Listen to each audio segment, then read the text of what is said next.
morning. It's cold. I am in my studio and it's currently 1 degree Celsius outside. It's frosty. And yeah, I've got my little heater going. I might need to plug my other heater in because I don't think one heater is going to do it today. Yeah, coffee time. So, update. What's been happening? I haven't done any more on those abstracts that I started in the other video.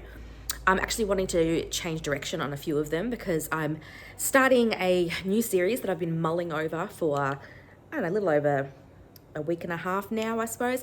I just finished a collection. Sorry, I'm jumping all over the place here. That's just what my brain does. I just finished a collection of artworks that were all landscapes for a mini solo show online gallery. And so I've spent a bit of time working on those. And so now I'm wanting to start a new collection. And I really like working in collections. Sometimes the collection only consists of maybe 3 or 4 paintings and then I get bored with it. Other time the collection can span over, several months and I sort of dip in and out of it and end up having, quite a lot of artworks in a collection. But I do enjoy doing collections. And so I'm wanting to start focusing on a new collection of artworks inspired by the river and rocks and moving water and flow. And it's a subject matter that I have dabbled in here and there. A lot of my paintings have featured the river. In the Yarra Valley, I'm in the town of Warburton, and the Yarra River, which is the main river that runs from here all the way into the city of Melbourne, sort of originates and starts up here. And so anytime you go for a walk or head to like the national forest or the state forest, the Yarra River runs through the forest. So I drive past it every day. I'm always seeing it. I've taken lots of photos and I'm constantly inspired by the river. So this time I don't want to focus necessarily on the river as a whole, but I want to sort of focus closer and play around with sort of more abstracting the shapes of the rocks and the water flowing over the rocks and leaves and things in the water, the transparency of the water as well, having the stones and pebbles that you can see through showing. And yeah, anyway, I've been mulling over it for a little while. I started some yesterday. I'll talk about these in a minute. They're up on the wall here. But I've kind of lost interest in the abstract series that I was doing. There's a couple that I really liked that I'm not going to do any more on, but I'm thinking of turning some of these others that aren't as successful into more river style paintings to match in with this series. I also have to, I've got a couple of canvases I need to stretch that I'm going to use to create some artworks as well. These artworks here that I did yesterday, they're on paper. So I'm going to do this collection will have artworks on paper. It's also going to have artworks on canvas. I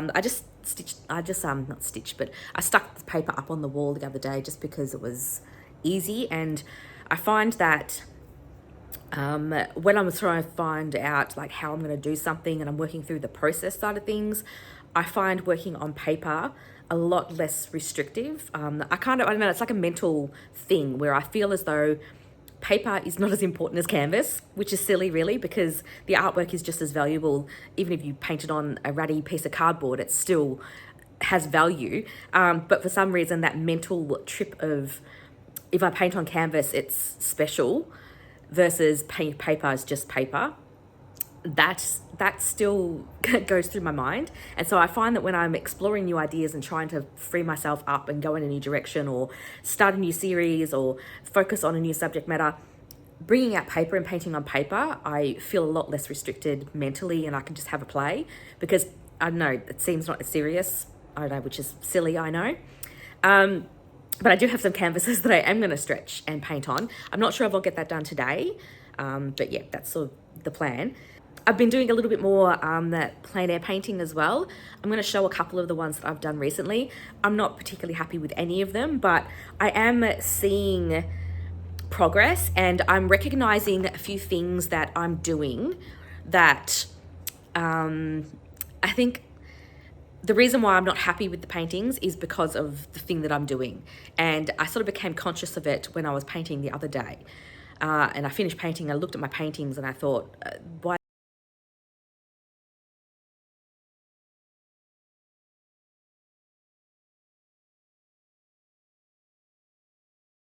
that I recently picked up. And yeah, I think we'll see how that goes.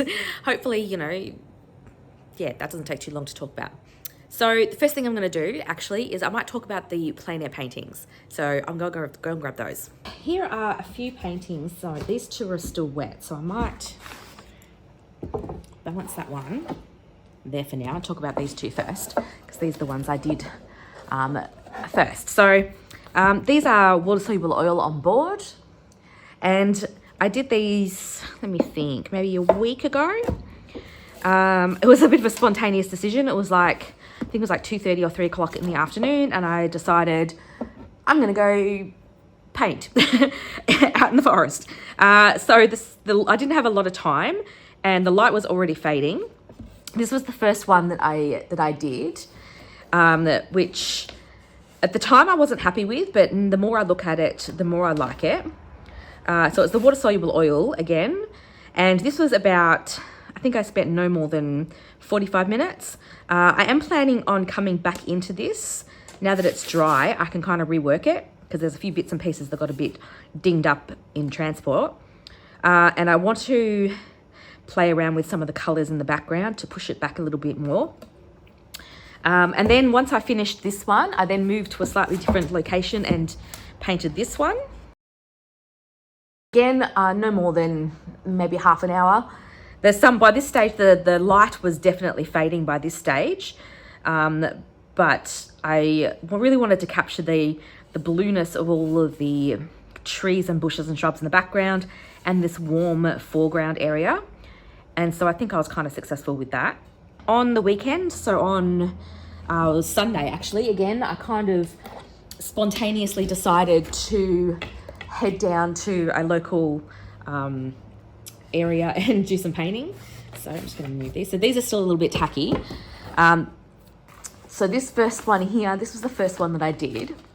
This one, I probably spent an hour on this one, and I feel as though I definitely overworked it, and I'm really not happy with the color. I don't know if it's even really clear what's happening. It's like these are all like the rocks and the water running down.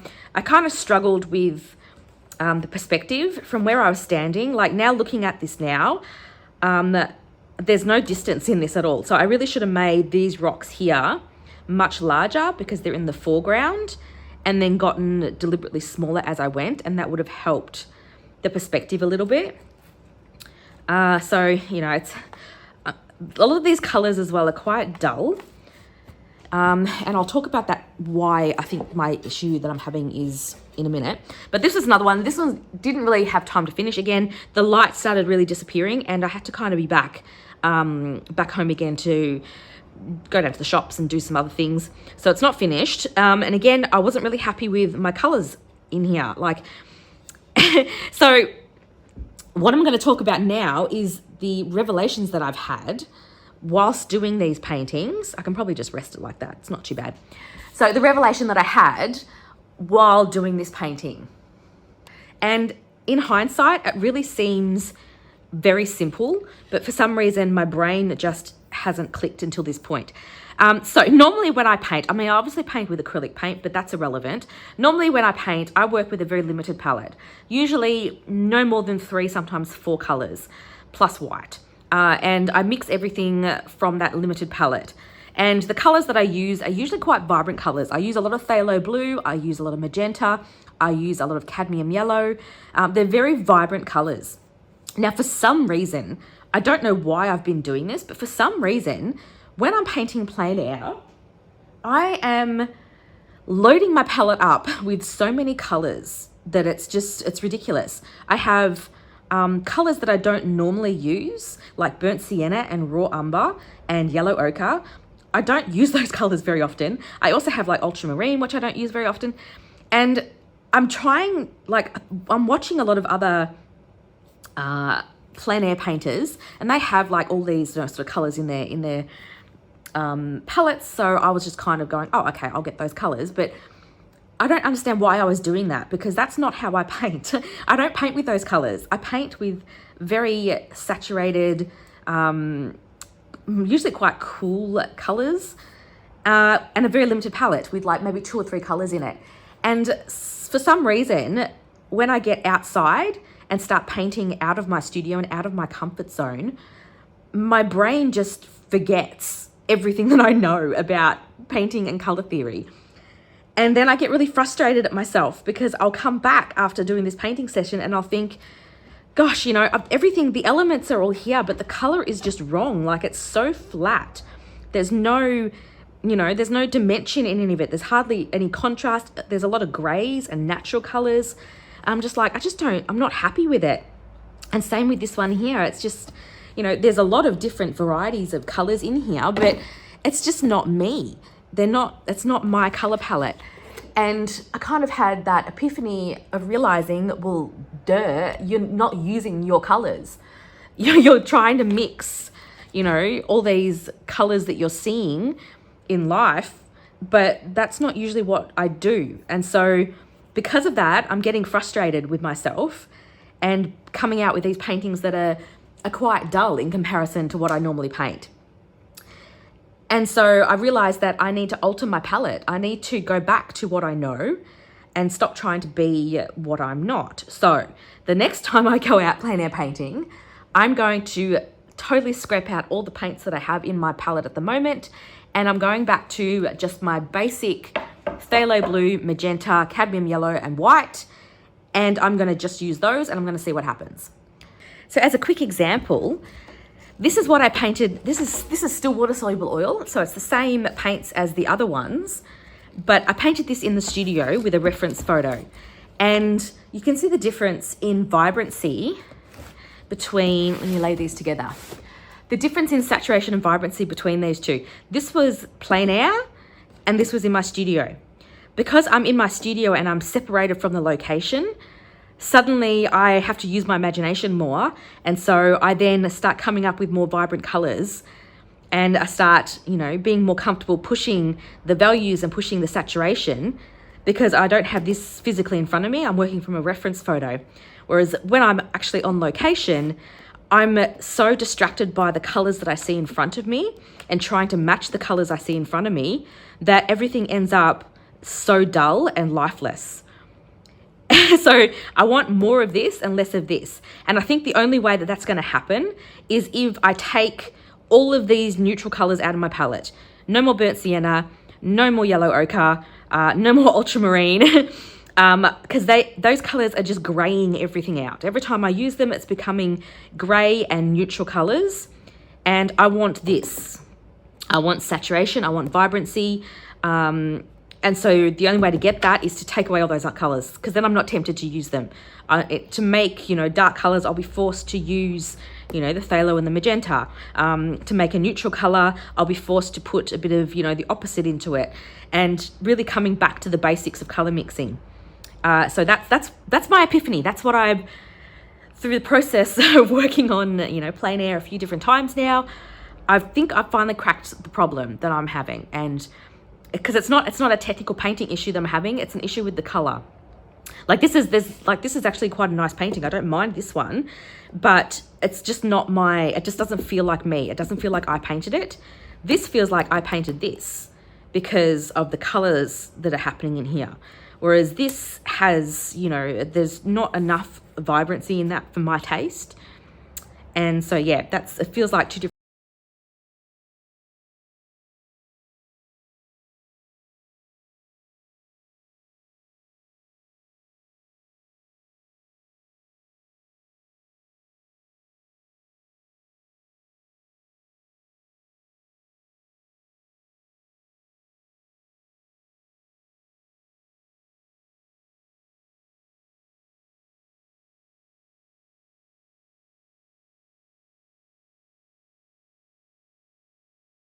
Moments of a bit of sunshine, but yeah, I don't know how long that's going to last.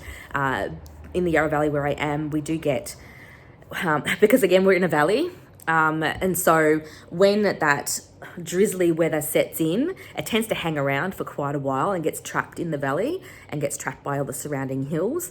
And so it is meant to rain quite a bit this week. So yeah, we'll see.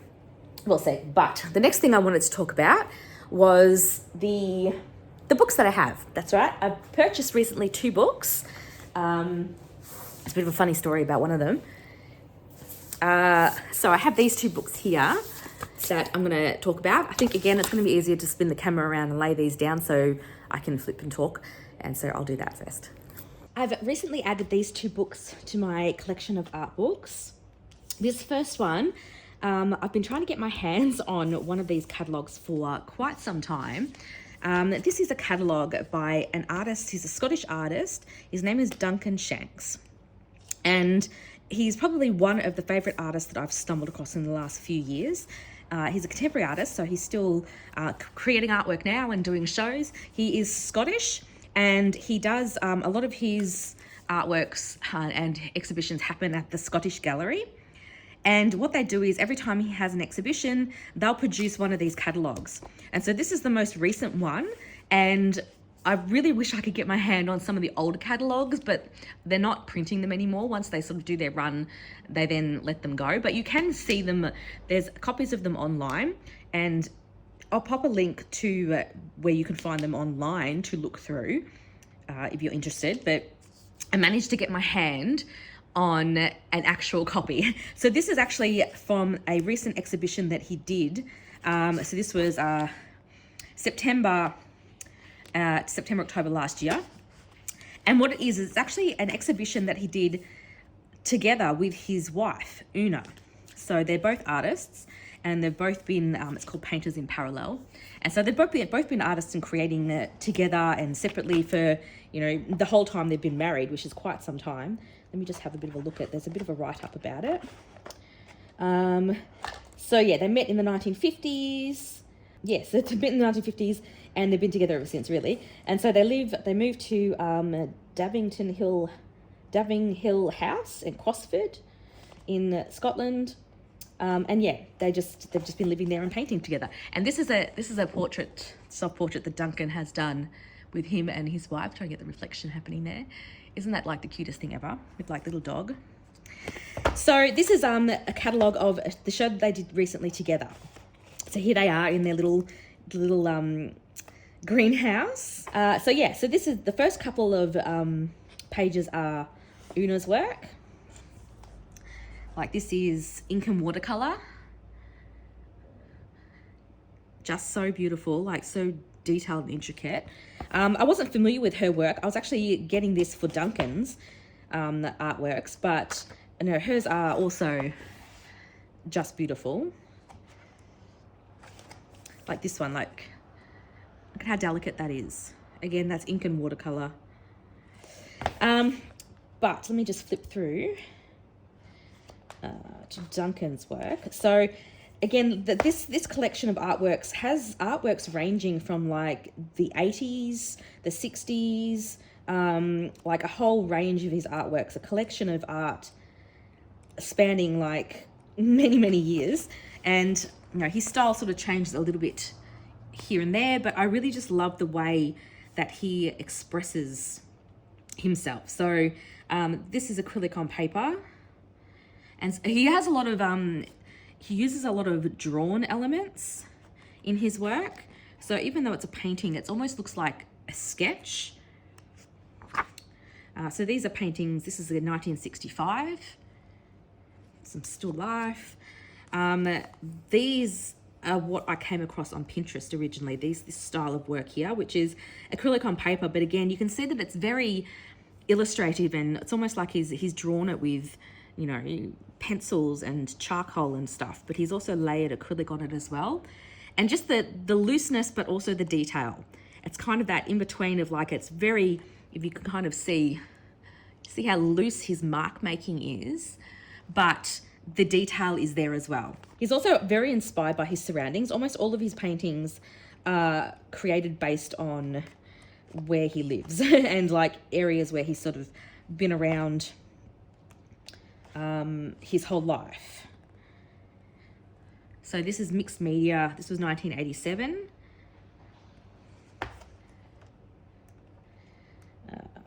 What else do we have here? This, like, just look, that's just so beautiful. So that's oil on canvas. And I guess I just find it really inspiring that he's like not afraid to change around mediums as well. I've been exploring like moving on with like acrylic, and then sometimes I'm doing watercolor, and sometimes I'm doing oil, and sometimes I'm just sketching. I sometimes feel like I'm not being consistent. So seeing another artist as successful as Duncan Shanks and with such a long history of creation, seeing him jump around different mediums is really inspiring and kind of validates the fact that I'm okay. I'm allowed to do that. I'm allowed to change. And like, even when he does change mediums, the essence of his work is still very much him. So let me just say, this is like a page. This is a really good page. It shows like a detail. So this is a detail of an artwork that he did in 2000.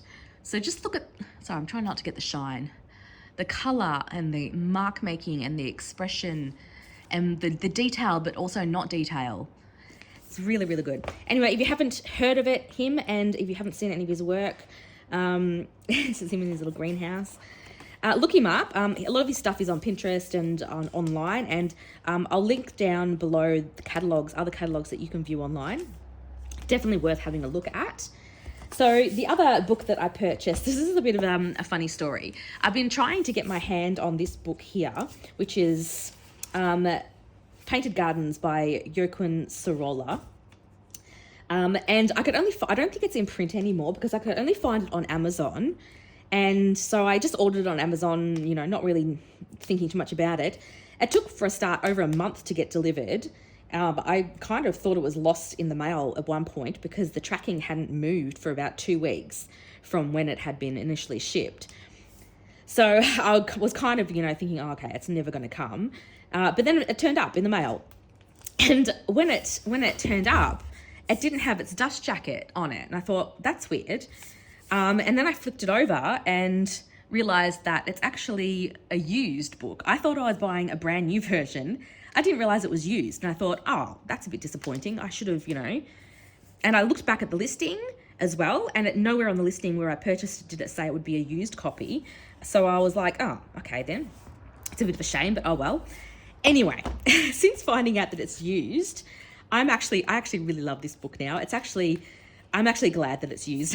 Okay, so you can see here that the previous owner's name was Maxwell. Okay, now I don't know if Maxwell is a girl or a boy, but I'm presuming that they are a fairly young student. Maybe they're sort of starting out or studying art at school, and maybe they were asked to purchase this book for school, because what they've done is they've annotated all the way through the book. So they've got these like things here like Best Cypress Tree Award for this painting here.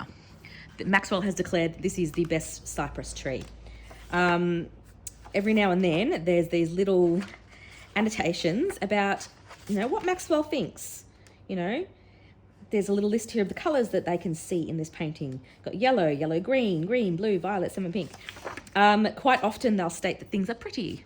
And so flipping through this book, originally I was like, oh, someone's written in it, and I was a bit disappointed. But now that I've actually read some of the comments that Maxwell has, you know, popped in here, there's a lot of very nice, you know, that Maxwell thinks that a lot of things in this book are very nice. Let's see here. Oh, yep, nice. Where else are we?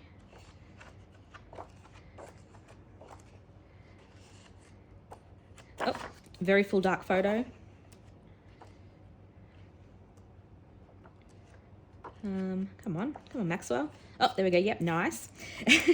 Like, it's nothing horrendous. Like, every now and then it's just like, you know, hey, this is really nice. This is really pretty. This is really nice.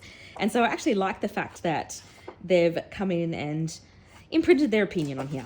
Anyway, so originally I was like, oh, it's a secondhand book. Now I'm like, oh, I love Maxwell. I love Maxwell. I love their opinion, and I'm so glad I get to witness it. Anyway, on to this book. So this is by an artist, Joaquin, I'm not going to pronounce this properly, Joaquin Sorolla. He is a Spanish artist. He's an impressionist. So let's see here. So he was born 1863, died 1923. So in the same time frame as all the other impressionists, and he is a really good example of impressionism. And he's been known for his use of light and his use of color. Most of his paintings, or most of his popular paintings, are actually paintings of people on the beach in the sun, swimming in water or sitting with parasols. And the way that he handles light and sunlight in particular was just revolutionary. But this particular book is actually focusing more on his landscapes and his garden paintings.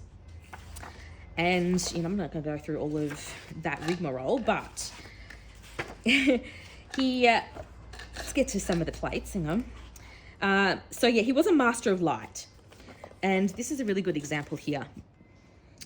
So you can see how you've got a really strong feeling of, they're in shade, but just capturing this dappled light effect, and how he's managed to create so much color in white fabric, and that feeling of being, a warm afternoon, the sun's coming through. You can almost feel the conversation that's happening while everyone is, stitching up this sail. And like the warmth of like the color in like the sunshine that's coming through here compared to the shade, and the shade on this side here. Anyway, he's just amazing, an amazing artist. He's, quite well known. He's definitely not a new artist that I'm introducing to you, but I just really love the way that he's created. Let me hold this up again. Just the way his brush strokes, his looseness, the impressionist style, like even just like subtleties, like look at the light hitting, the dappled light hitting this here. There's like the colors that he's used. There's purples, there's orange, there's the yellow, there's little pale bits of blue next to this bright green, and then the shaded colors and like the blue in the shade. Just magical, absolutely magical. So this book, I did wait a little while for this book, but totally worth it. He's also known very much for sort of different compositions and interesting takes on views. So for example, he's got like a very traditional kind of impressionist, semi-portrait with like a bit of the background and the figure. But then he's also do work where, the figure is present, but the figure's not the subject matter of this painting. The subject matter of this painting is the light. It's the reflections that are happening over here. It's the warm light that's happening over here. The figure's it's just a part of the landscape. It's not even, it sort of sits in the background almost and is not as important. What's important is all of the light that's in here and the difference between the light and the shade. So that's sort of what he was very much known for. This is just another little art book that I've got that will be using just to get inspiration from, like even just like this little thing here. Maxwell didn't approve of this one apparently. Liked this one though, very nice. And yeah, just these gardens and the way that he used light and like the different greens and things that he's using. The really loose way he's representing flowers and foliage. So yeah, like this is just beautiful. So yeah, this is another book that I purchased. All right, well, the last thing I'm going to talk about today in this video is this new series that I'm starting. So as I mentioned, these three artworks here. I completed these yesterday. So this is a combination of acrylic, a bit of collage, and a little bit of ink on paper. So I created these all together yesterday. So I actually started by just laying down some random pieces of collage. So this rock here is collage. Underneath here, I've painted over the top of it, obviously. Underneath here's a bit of collage. There's a little bit of it here as well. This bit here is collage. So there's a few just random bits and pieces of collage in here. And then I added acrylic paint. And then in some areas I've added collage back on top again. And just kind of built it up. Like I did not have a plan. These three paintings were all painted intuitively. That means that I made it up as I went along. There was no plan of, composition or placement of things. It was all just, let's stick things down and see what happens.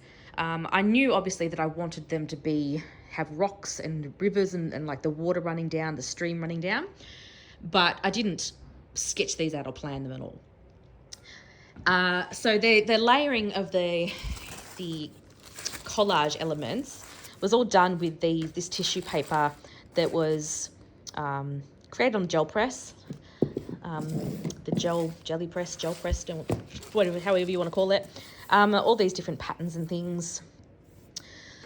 And this is just some leftover. So this is tissue paper. So we're using the tissue paper. Once you glue it to the surface, like whether it's the canvas or your paper, and you use gloss medium or gel medium, it kind of goes transparent. So like I said, I started with a few layers of this these gel pressed papers, and then painted over the top of them, and then some of them I've come back in and added back on top again. So this rock here, I decided this needed to pop out a little bit more. It was originally the same color as this one, and so then I thought, no, it needs to have a little bit more, and I didn't want to paint over it again because I was kind of losing the texture. And so I've just added in a piece of that tissue paper, and you can see how it's kind of becomes semi-transparent when it gets pasted down and creates a really nice effect. So where else have I done that? That's right, this one here. So this rock here, you know, it was the same color as this grip rock. They were all the same color, and it was kind of blending in a little bit too much with the water, and so I needed it to pop out. And so I've added in a piece of this tissue paper that's had the acrylic gel pressed design on it, same with a little bit here on top. So yeah, I've just played around with that. So I spent most of yesterday doing these, and again, I'm sort of exploring this idea still.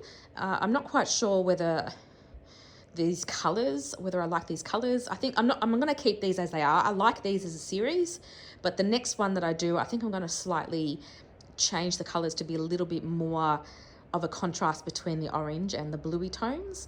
These tones are a little bit greenish. I kind of want them to be a bit more blue. But overall, I'm really happy with these. I love the feeling of movement, like the ripples in the water, the cascading. You got that, you know, babbling brook kind of feeling to it. And so I'm really happy with how they turned out. So I'm going to do another one of these today. Like I said earlier, I might stretch some canvases, but I think I'm going to work on paper again today, just because I just enjoy having it up on the wall and just being able to experiment. I really love some of the effects that I have in here. Like I've used, there's a lot of layering. So if I zoom like all in here, you can kind of see there's a lot of layers happening, and it was very much just built up layer over layer. But it creates this, I really like this feeling of you can see through the water. So these splashes and ripples that are on top sort of have the effect of that surface of the water, but then the other colors down underneath, and like this could be like a stone that's under the water.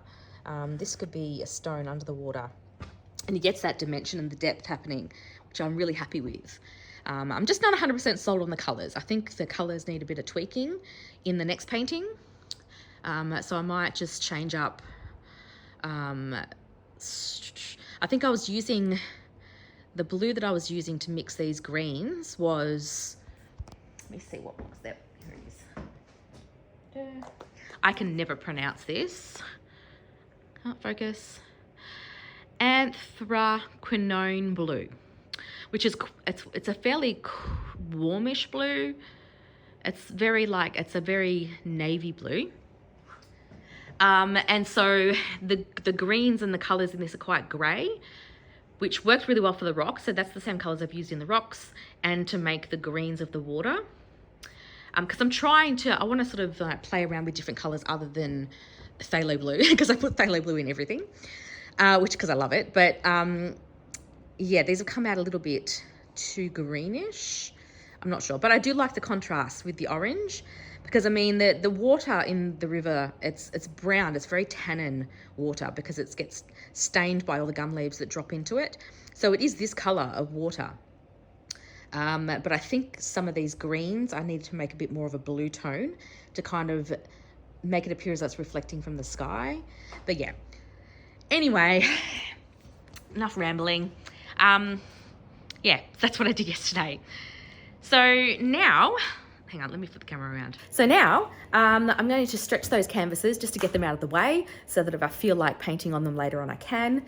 I'm going to take these down off the wall. I'll remove the tape and stack them somewhere. Maybe, I don't want to put them away completely because I want to kind of use them to help inspire and remind me what they look like for the painting that I do today. But yeah, I'm going to tack up a few more bits of paper on the wall and get started. So I'll put my camera up maybe in the corner and try and do maybe a time lapse.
More than one painting at a time. I kind of get into the flow of the painting I'm working on, and then anything else that's kind of halfway finished gets a bit neglected. But I'm liking this. I don't really want it, I don't want to push it anymore into like realism. I want to kind of keep this vague. I'm gonna let it dry. I think I still need to put some highlights and things on these rocks to make them appear more wet, and maybe some more splashes, and maybe a bit of light up here. But yeah, I'm pretty happy with how it is at the moment. Really liking how, sorry, get that in focus for you, abstract the marks are. We can still see some of those original patterns and textures from the gel press collage papers, which is nice. I don't want to lose too much of that.